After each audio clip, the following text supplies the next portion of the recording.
aşıqinə məhəbbət zülmü, aparmısan özünlə mənasını ömrüm. Dön geri gəl yanıma, başına dönüm. Dön geri gəl yanıma, başına dönüm.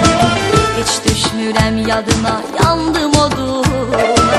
Gəl yetiş aşıqinin gülüm dadına, çatdır məni əzizim eşq muradına. Dönüş çıxma sevgilim sən öz andına, dönüş çıxma sevgilim sən öz andına. Qaytar sən gülər üzümü, zülmət tutubdur gözümü, unutmuşam mən özümü. Öymə sən belə özünü, belə öymə sən özünü.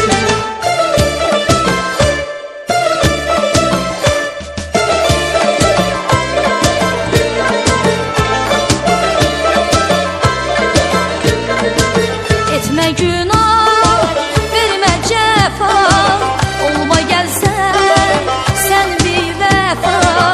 Səbəbkarsan dərin aha, sevdimdə görmədim səfa. Mən məhəbbət qurbanıyam, bir aşiqin heyranıyam. Sevirəmsə yanmalıyam, yar sənə qovuşmalıyam.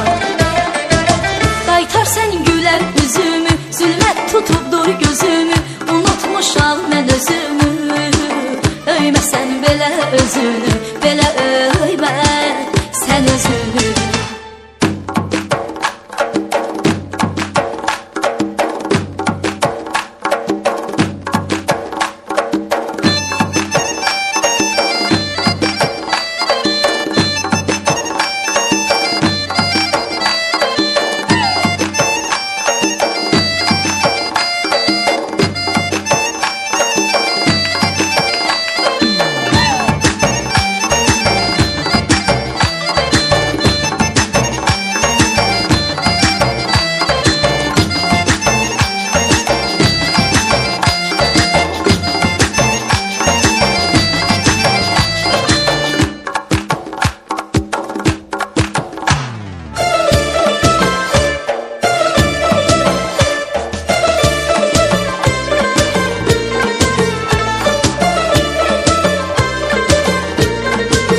Etmə günah, vermə cəfa, olma gəlsən sən bir vəfa.